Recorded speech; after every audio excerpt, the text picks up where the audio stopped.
Hey, it's KB, and I love movies. Thanks for coming back to the channel, or if it's your first time, welcome. Today on our conversation, we have one of the big horror enthusiasts that are out there. Uh, you may know him from YouTube or Instagram, or you caught one of his live streams on the weekend, but we have Pops from Pops Movie Dungeon joining us, aka Alan. How's it going, What's sir? going on, KB? Going good, KB. How's it going, man? Thanks for having me on, man. I've been looking forward to Thanks. this. So have I. So have I. Yeah. When I did my lineup for spooky season, I'm like, okay, I need to have this person on, this person on. Who am I going to have on Halloween? And your name was the one I thought of. It's Well, I like, appreciate you're the that, man. perfect person to I kind appreciate of, that. I do love my horror movies, that's for sure. I love a horror oh, movie. I know. Oh, I know. I was just thinking, who could I get to, play cleanup and just end the month on a bang. So I thank you for joining us. Yes, sir. So the way we do this is we're just going to have a couple of questions, and then we'll get into the spooky five takes, and we'll go from there. So Sounds good. let me pull up my questions here. We always like to start with a non-movie question. So my question is, I know you're a Florida guy, Uh-huh. and we're approaching the season where I become a little bit jealous of your zip code, for lack of a better way of putting it. So, with that in mind, what is your favorite Florida thing to do, like in the fall or in the winter? Well, where I'm at, Florida State University's here. I'm a big football guy. And Hmm. we try to go catch some games whenever we can. The stadium's, like maybe 5 miles from my house, 10 miles from my house. And so we Ooh, do we do that quite a bit. Not as much as we used to, but that's enjoyable. The beaches are a big thing. Not so much in the fall, but we still it still stays pretty warm up until December or January. And so we yeah. like going to the beaches. My wife's a big beach freak, and she's kind of turned me into one, I guess. And down Hmm. around some of the beach towns, all the shops and stuff like that, we're real big into that. But other than that, we're pretty much homebodies. We hang out here, watch a lot of movies. Our kids, we have my oldest son lives in Colorado, and so we try to go out there and see him whenever we can. We went out there last November was the last time we were out there. So we're trying to plan a trip, go see him sometime soon. My other three kids live in town, and so we still stay pretty busy. They're all moved out, but we stay busy with them. You know, I give you credit for going to Colorado in November. That's a bit of a crapshoot. yeah. We've never seen me and my wife. Neither one of us. We're both raised in Florida. We've never seen snow, and so we were excited to go out there and see snow, and there was not a drop of snow, not a drop. Um, Ooh, so we were kind of bummed out about that. We did actually go to the very top of some mountain, and there was a little bit of snow on the side of the road, but there no hmm. falling snow. So we were kind of bummed out about that, but it was all good. That happened to me Memorial Day weekend. So what's that, May? We went Yeah. uh we went up and took the kids hiking up the mountain, and it was like 85 degrees down, like going through Boulder. We got up to the top of that mountain elevation, all of a sudden it's like they're in Crocs and whatnot, and there's snow on the ground.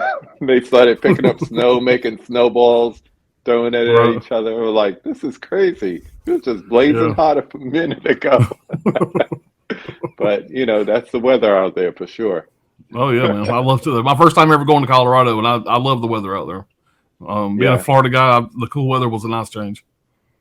So Talking about first times as we transition, I think the first time I saw you was when you were on 4K D-Ray's collection battle, and then mhm. shortly after that, you were on Mid-Level Media's World's Biggest Collectors. I think that Oh yeah, that was like last August of last year. yeah. That sounds about right. Sounds about Yeah, right.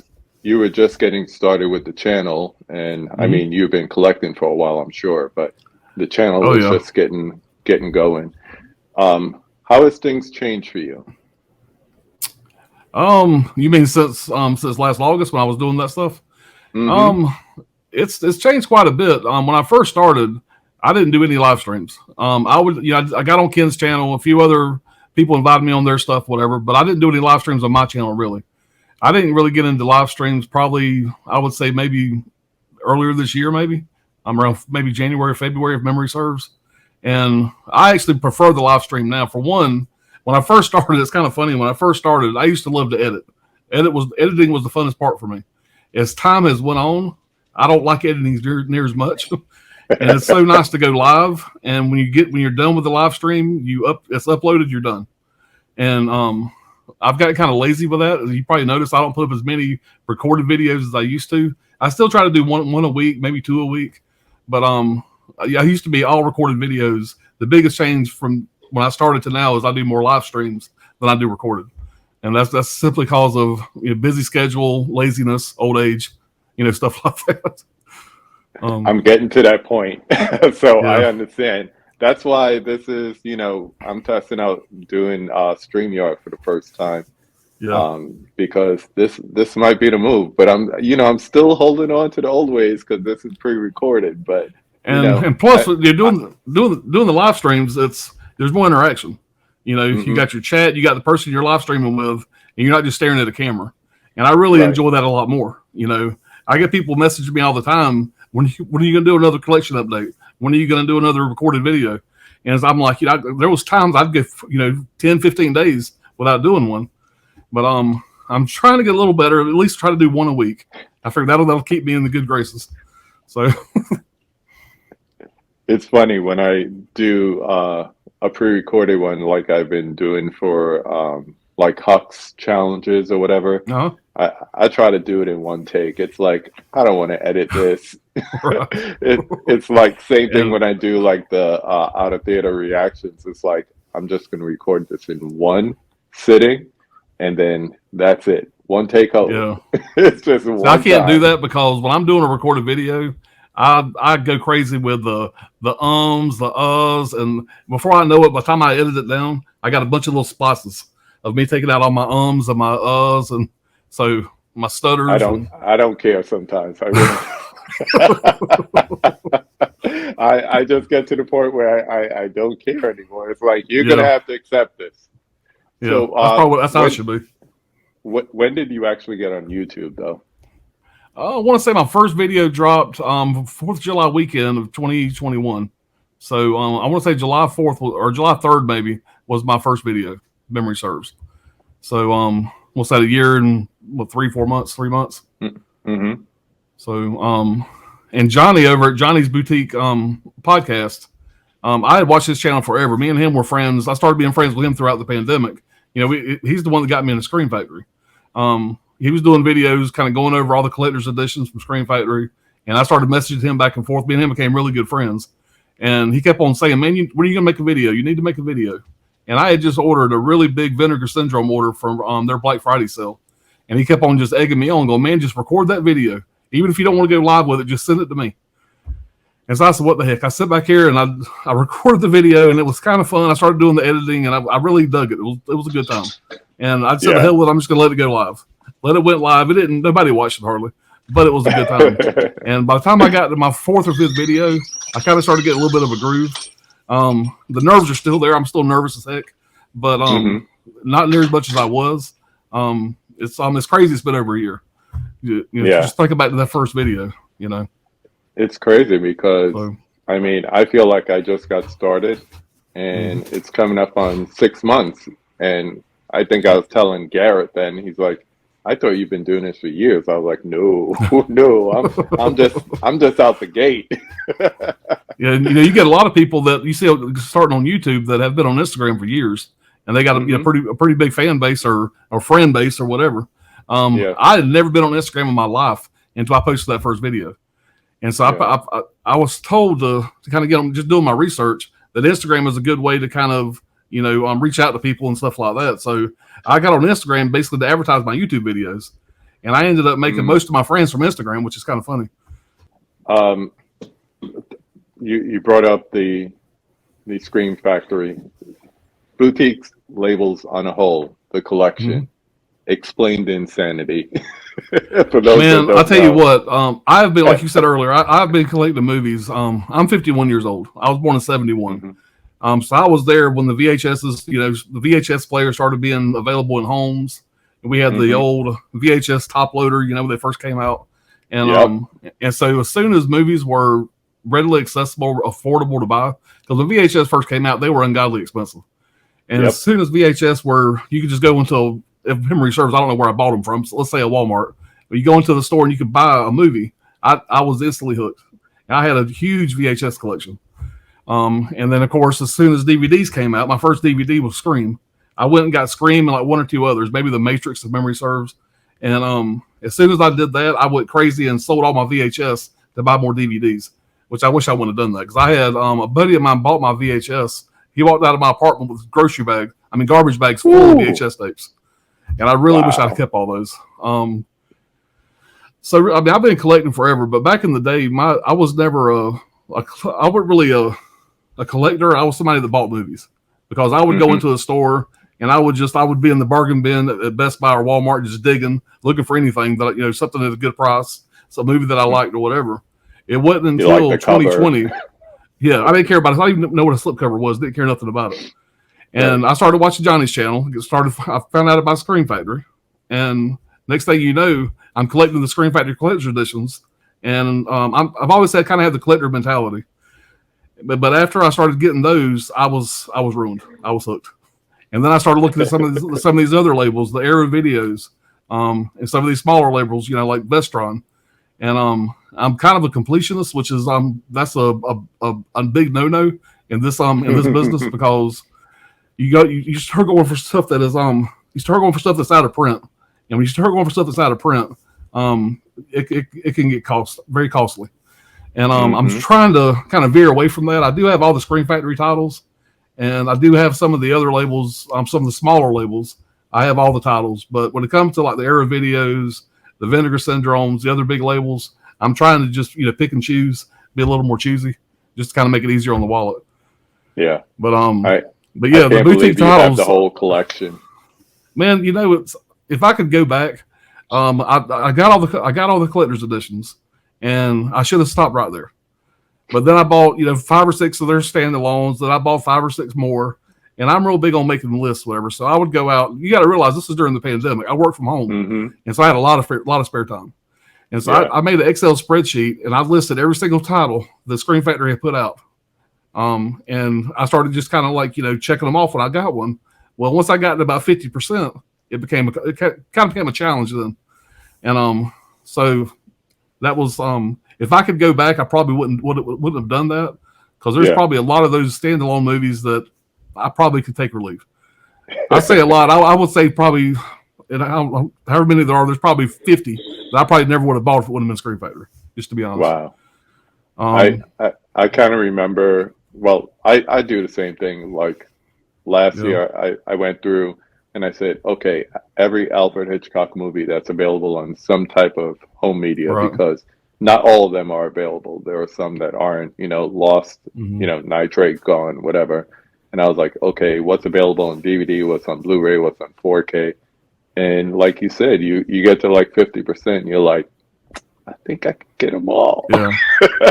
I try to save the more expensive ones for last, ones that are like really out of print. And once I got down to having 6 or 7 left, I probably paid more than I'm ever going to admit for a couple of them. There was 1 or 2 that I'm pretty ashamed of. Don't say I've gotten past. I've gotten a lot better. I'm still not cured, but I've gotten better. So, your weekend live streams are becoming famous now. We're talking 3, 4, 5 hours long. Yeah. How do you hang in there so long? I got a real close group of buddies. Whatever. You got Brian Goes Blue. You got my buddy Brad. He has a channel. It's a smaller channel, 4K Tent Revival. Don't ask me where he came up with that name. My buddy Dirk, whatever's got a channel, Subjective Perspective Collective. It's a mouthful. And my buddy Johnny over at Johnny's Boutique Podcast. And Anthony's Horror and Moore's kind of jumped in with us. And, we just started getting online and just started, showing titles that we picked up and stuff like that. And we get on there and we just absolutely love talking movies. We're just we're all just became real good buddies. And when we get on these live streams, it's just pretty much us sitting around shooting the crap, talking about movies.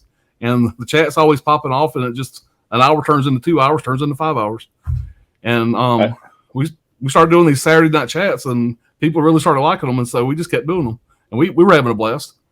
Yeah. And, so that's kind of how all that got started, just basically bored one Saturday night. Hey, let's go live. You Yeah, know, it's so like a group of friends just hanging out and, like yeah, you said, shooting the crap. yeah. And my Uh, three sons, they were my big movie watching buddies. I got three boys and a girl, and mhm, my three sons were my big movie watching buddies. And now they've all moved out. Now I watch my wife does not watch horror movies, not at all. mhm.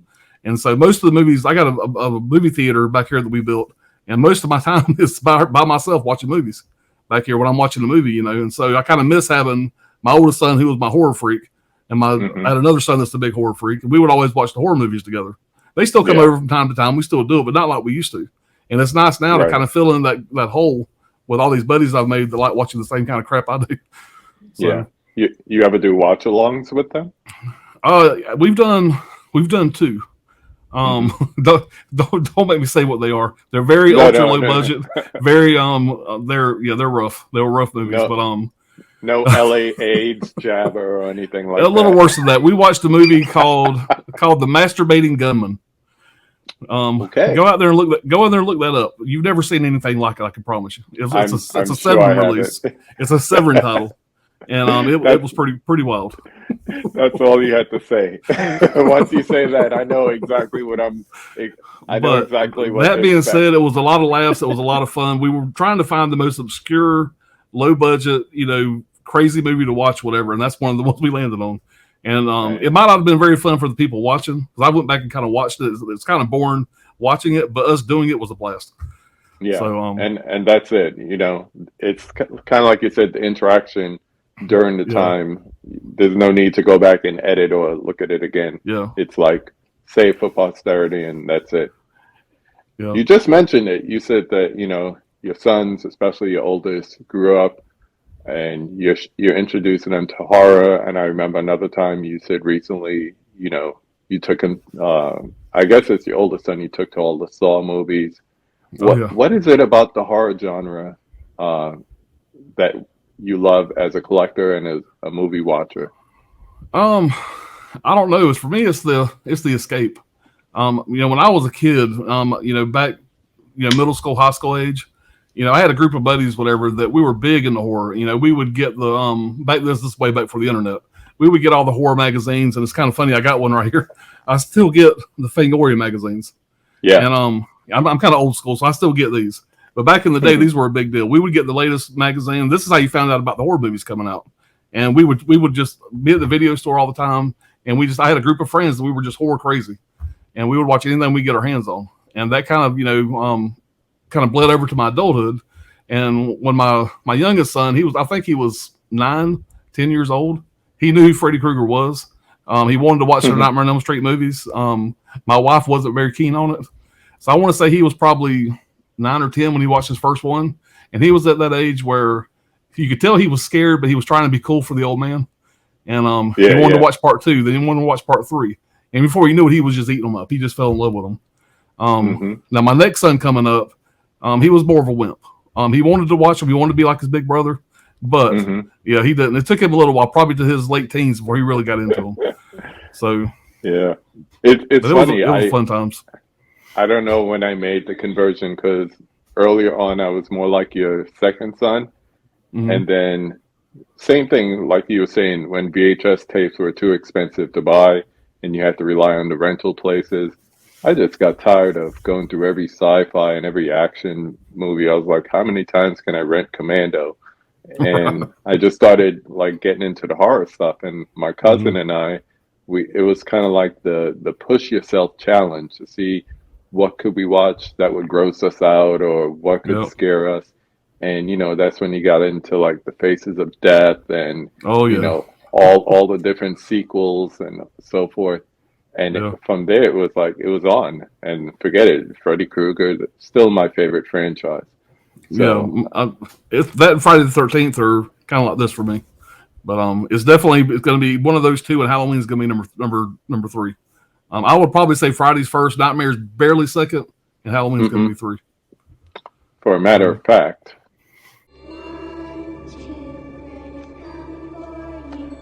nice shirt. I like it. Yeah, I was trying to all right. decide. I said, I haven't worn my Jaws shirt in a while. I'll wear this one.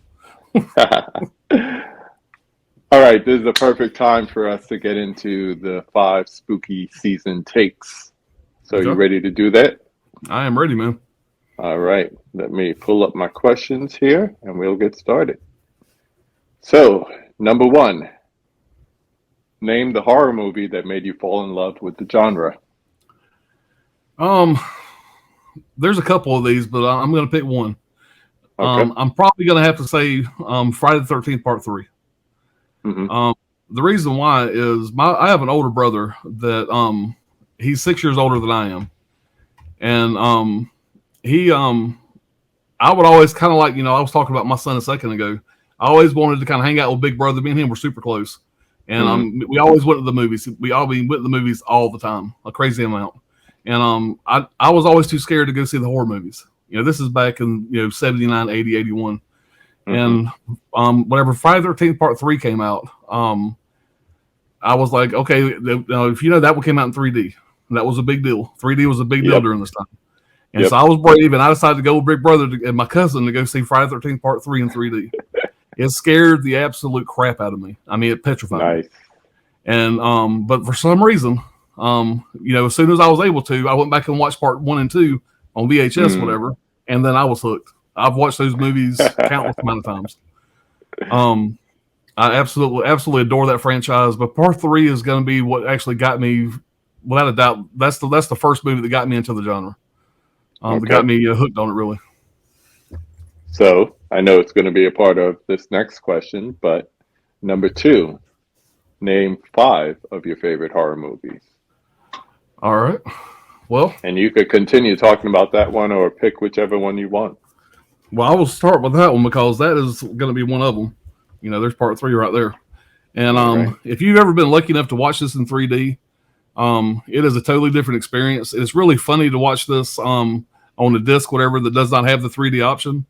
Yeah. And just the way they kind of, do the cheesy 3D effects, stuff like that. But Hmm. it's to me, it makes me adore this movie even more. But I was very lucky to be able to see this in 3D when it came out. What I remember is this image right here. They had a huge a standee in the movie theater of this when you Yeah. first walked in, and that sword protruded out the front of the poster. Like the 3D effect, and Hmm. that has stuck with me for years. And so that is my favorite of all the Friday the 13th Part 3 posters. That's my favorite one. Um, Yeah.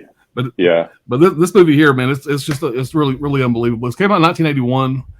This is the movie that they introduced the hockey mask. Um, Yes.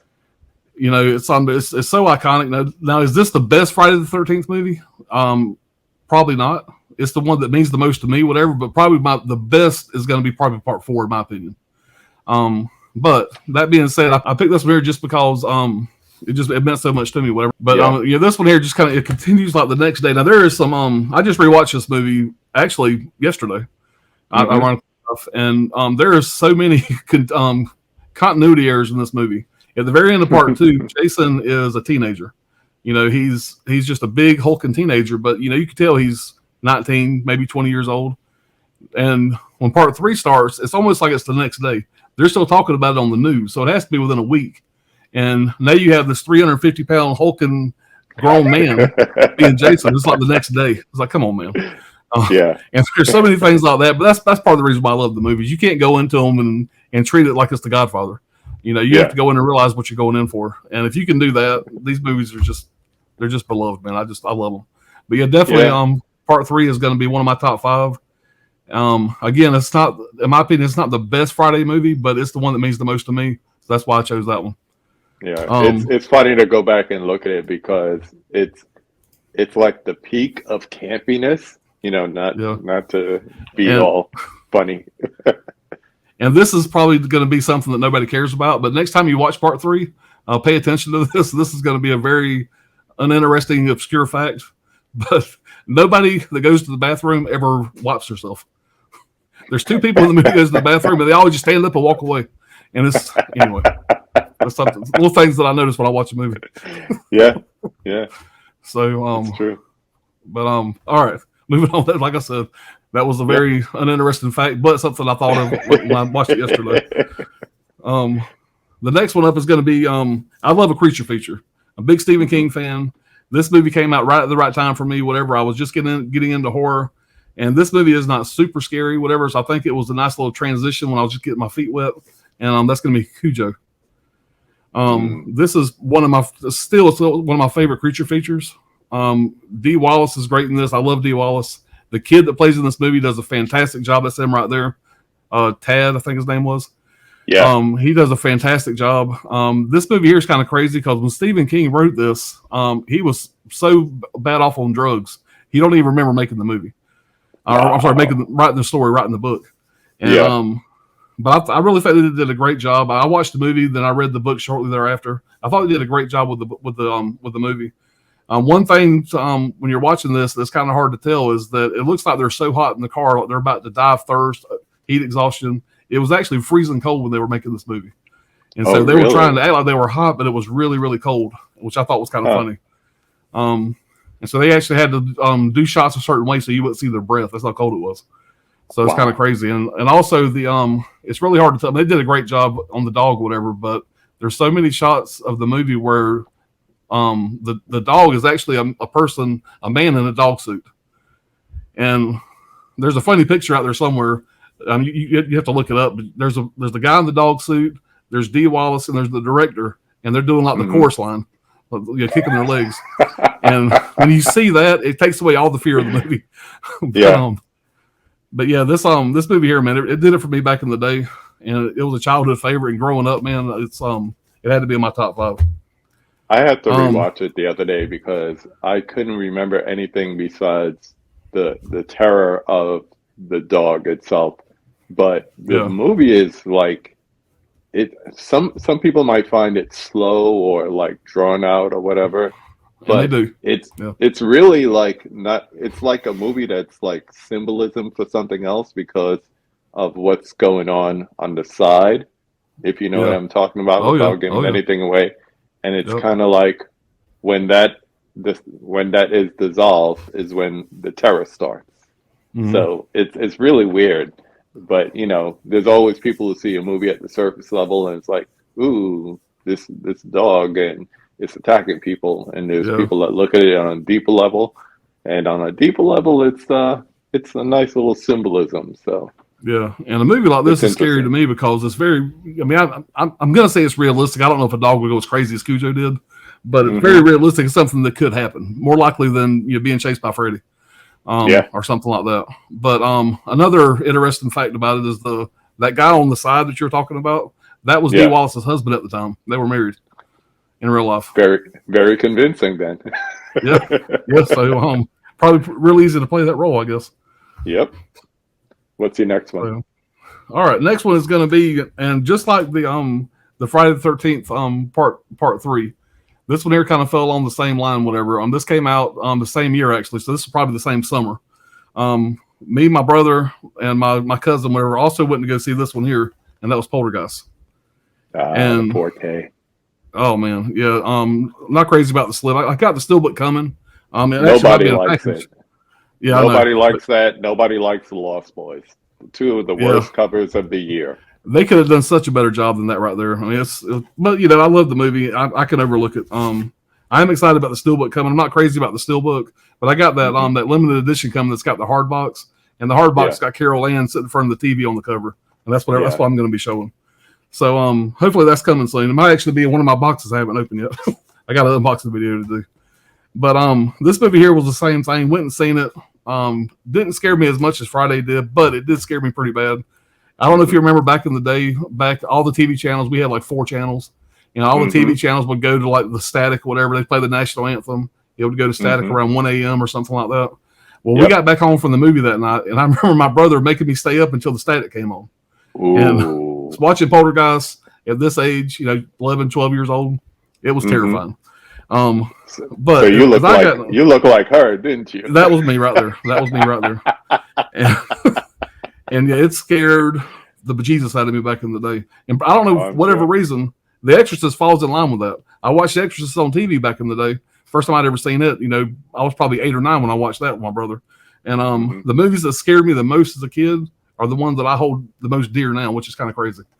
Yeah. But just memories, I guess. But yeah, this is a huge favorite of mine, and this was on my short list to get a 4K. So really happy to get that. Yeah. we rewatched it the other night, just doing research and everything. And I have to say, it holds up, as a story and everything. Yeah, And the way you watch something when you're a kid is totally different when you rewatch it as an totally adult. different. And I totally missed why everything was taking place when I watched it as a kid. And I probably watched it like 3-4 times until, Yeah. I stopped watching on VHS or DVD, and I never had it any other way. And when I rewatched it the other night, I was like, oh, that's why. Why didn't they kill him? Right. And a movie like this also, when you watch it, when I first watched it, I wasn't much older than Carol Ann was. And so you're watching it with different eyes. Now that I'm grown and I've raised children, I look at it now from the parents' point of view. And it's a totally different watching experience. You get totally different feelings from it, Mm-hmm.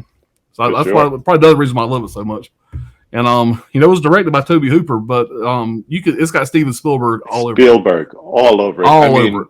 I mean, you got some George scenes Lucas. Where it looks like E.T. Yeah, oh yeah. The house looks like the same house from E.T. It looks like it is. Yep. Same, like it could be in the same neighborhood. Yep. And you look at the kid's bedroom; it's loaded with Star Wars stuff. And Steven Spielberg, George Lucas being big buddies. Mm-hmm. I mean, come on. He had the Chewbacca jacket when he threw it over the clown. He had the Darth Vader poster. Yeah, there was Star Wars all over the place. His bedroom reminded me of my bedroom as a kid. I had Star Wars stuff everywhere. I was a freak. Yeah, they even made a joke about the shark. So there was Spielberg and Lucas all over the place. Yep. All right. Next up is going to be one. This is my favorite horror comedy of all times. Anybody that watches my channel can probably guess what this is going to be. That is Return of the Living Dead. Yeah. I have talked about this movie on numerous streams, numerous top fives. But without a doubt, this is my favorite horror comedy. This movie is done so well. It's almost like a spoof of the Night of the Living Dead in a way, if you want to look at it that way. George Romero loves this movie. He signed off on it. He thought it was done really well. The movie was directed by Dan O'Bannon. It came out in 1985, and it stars Clu Gallagher. Clu Gallagher just passed away, I think, earlier this year, a few months ago, maybe 6 months ago. And but Clu Gallagher, he has a very small part in it. At the beginning, he gets a bigger part as it goes on. But what really draws me into this every time I watch it is that opening scene between James Karen and I can always say his name wrong, Thom Matthews, Thom Thom Matthews. That opening scene where this guy's getting trained to this warehouse job. You got the old guy, just kind of, just trying to mess with him. And he asks the question, what's the craziest thing you've ever seen since you've been working here? And he tells this story about how you ever seen Night of the Living Dead, and it gets totally quiet. You don't even realize it gets quiet while they're talking. Yeah. And also the phone rings. Just that whole scene is just, it's jump out your skin. It's gold. You just jump out your skin. And there's moments where it's scary as hell. The zombies look great. There's great comedy. It's just a mixture of everything. That right there, the Tarban, Tarban. That actor is just some real small skinny guy, and they did amazing makeup on him. The way he walks, the way he moves, it's one of the greatest effects or whatever special effects. They really have special effects, makeup, practical effects. Yeah. I love the Tarman. I just love the movie. I adore it. It's fantastic. Every time I watch it, I find another reason to like it. Great soundtrack. I'm not a big soundtrack guy, but the music in this movie here is absolutely fantastic. Yep. I can't praise it enough, man. I like the way it's like a combination of the punk rock element because of the kids, and you also have your traditional classic horror movie score, and the way it comes together and the famous lines from it. It's fun. I will go on and go to my number one here. All and right. This is arguably, depends what day of the week you talk to me, this is arguably my most favorite horror movie of all times. And that's going to be Psycho 2. Really? Yeah, I absolutely love this movie. I can't explain why. I can try to, but most people probably won't agree with this pick, whatever, as being their favorite horror movie of all times. But I absolutely love this movie. There's something about Anthony Perkins in this. He plays this character so well. I'm a fan of the first Psycho as well, and most people would put Psycho ahead of this one. But it's going to be, this is the greatest sequel of all times, in my opinion. Anthony Perkins, just from the opening shot when he's in. Have you seen this? You seen this film? Yeah, yeah. The opening shot when he's sitting in the courtroom and he kind of turns his head. He just that look. There's something about him. Mm-hmm. Nobody plays crazy like Norman Bates does. Just It's like Anthony true. Perkins. And It's as true. the movie progresses, basically he's been in an institution all these years. He's getting out, trying to start his life. He's he's better, ready to enter society. But you have family members from the first movie that he killed that are trying to they're pissed that he's getting out. And so they're messing with him throughout the movie. You don't quite know if it's him going crazy again, if it's somebody messing with him. But the part of the movie when his cheese finally completely falls off his cracker, when he's talking on the phone, he goes crazy. It is some of my favorite thing I've ever seen on film.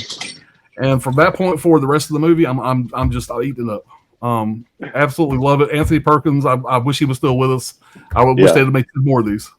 I have to say, when I saw that you made that pick, I was like, 2? Because and most people say that, yeah.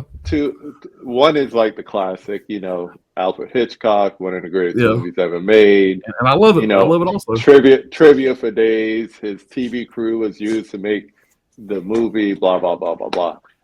But 2 goes underappreciated so much. And I have to admit, I haven't seen it since VHS days. I don't own anything like DVD, Blu-ray, whatever. It needs a 4K if we're going to talk about it.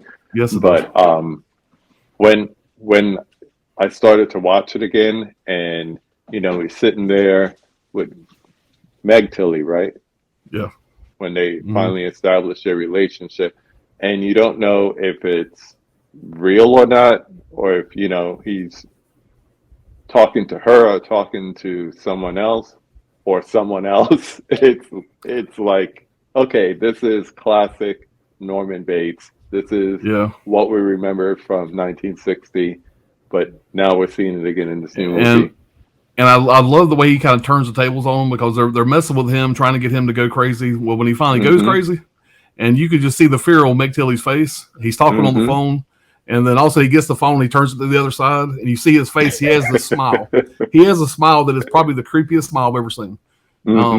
But and also this movie also has the best sound effect of anything I've ever heard. At the very end, I don't want to ruin it for anybody, but at the very end, he hits somebody with a snow shovel, and it makes the best sound I've ever heard in my life. So it's just great, man. It's just great. I could go on and on and on about that movie. And don't get me wrong, I know what 1 did for the horror genre. I know how important 1 is, for movies. I know it's the classic. I love part 1, but when it comes to, am I going to sit down and watch part 1 or part 2? I'm picking part 2 every time. I have to thank you, I should say, because like I said, I haven't seen it in a while, and it was really nice to revisit that one. Yeah, and this cover here, this is their video release here, and I got a buddy of mine to make a special cover for it. That's awesome. I love that shot there. So yeah, and of course, then I got the Scream Factory release of it. So I mean, they could put this out 10 times. I'm gonna buy it. So yeah, but awesome. those are my top 5, the best I could come up with. Very good. Excuse me. So with our time remaining, why don't we go through the other 3 questions? So we'll go to number 3. Name a classic horror movie that everybody loves, but you can't stand. KB, I went over this question for a while, and I've done a lot of thinking on this question since you mentioned it to me the other day. It's going to have to go back to this one here, because this is the one that always kind of went back as I was thinking about other movies, but it's going to be Rosemary's Baby. I didn't watch Rosemary's Baby for the first time, and maybe if I watch it more, maybe I'll grow more of a love for it. I didn't watch Rosemary Baby until probably about 6 months ago for the first time.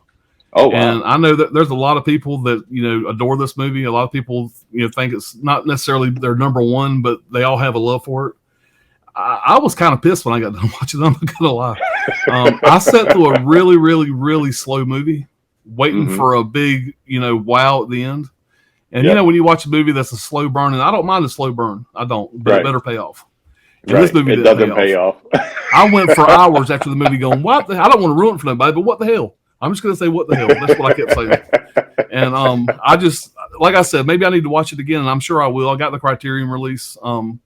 So I'll probably watch it this time. I probably need to watch the special features. I haven't watched all the special features yet. I know Mia Farrow, she did a great job. It was a good cast. Yeah, it was a well acted movie. It was a good movie, but I didn't have a love for it like I feel like I was hoping I was going to have when I watched it. Yeah, So that's you're not the definitely the first best one. answer. You're not the first one to make that observation. It's like Yeah. I think I said this before. I think it's the time in which it came out, and I think anything that was of major shock value at that time Mm, became like instant classic kind of thing. yeah. So I don't know, but you're right. I agree with you on that one. Let's flip it. Name a Okay. critically hated horror movie that you love. A lot of This was very those. this was very easy for me actually because I got a couple buddies that we go back and forth on this quite a bit, and Uh-huh. that's gonna be the Blair Witch Project. I got a Okay. lot of friends that not only do they dislike that movie, they hate that movie, and they Mm-hmm. rag on me all the time for liking it. I love the Blair Witch Project. I think it was one of the most uniquely marketed movies when it came out. It kind of started That's what I say. it kind of started the genre. You know, Yeah, the found footage the genre. found foot. Thank you. I was drawing a blank. The found footage genre. And Yeah. when that movie came out, if you remember, it was marketed so well that when you went to the Mm-hmm. theaters, even if you didn't quite believe it, it was in your Mm-hmm. mind that this was real. You Yeah. know, it gave you that feeling going into the theater. So it made it a really unique theater experience. Now, if somebody wasn't around in '99 or wasn't into movies in '99 and Right. didn't experience all that and watched it for the first time, say last year, I could understand Mm-hmm. them thinking, okay, this is boring, this is whatever. Right. But just the way they set that up, that first theater experience made me love the movie. And when I watch it now, I remember that, and Mm-hmm. I still think it's a fun movie. You know, I Yeah. understand it is what it is, but I think it's a fun movie for what it was. I think they did a great job with it. It's enjoyable. Everybody hates on the ending. I like the ending. I think the ending's kind of creepy the way they end it. You Mm-hmm. know, and I'm sure my buddies are going to go back and watch this and give me crap about it because they hate the ending. That's what they hate the ending. My buddy Dirk, he's one of the guys we stream with. He loathes Yeah. this movie. So, but anyway, it's definitely Blair Witch Project. I love it. I Yeah. adore it. It's great, and most people See, don't. I'm in the same boat as you because I remember we're talking 99, we're talking internet is still new. You Oh yeah, can't grab someone from 2022 and say this is what the internet was like back then because if yeah, we saw something on there, it was more believable than fiction. yeah, So, yeah, it was hard to believe that yeah, there was actually a witch living in the forest, but at the same time, it was very easy to believe that three people were missing. And yeah, that marketing strategy alone drew people into the movie theaters. And if you went to see it in the movies, and like you said, the ending and all the events that took place, whether it was true or not, it was worth the experience. And that's really what yeah, it was. It was an experience. Now it's just a movie.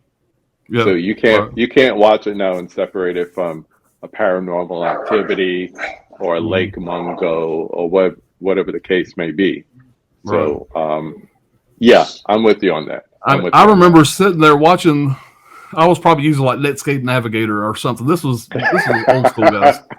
And I remember getting on the webpage and reading all this stuff, whatever these quotes and these facts from the locals about how they remember where they were when this happened. They knew this. It was believable. And Hmm.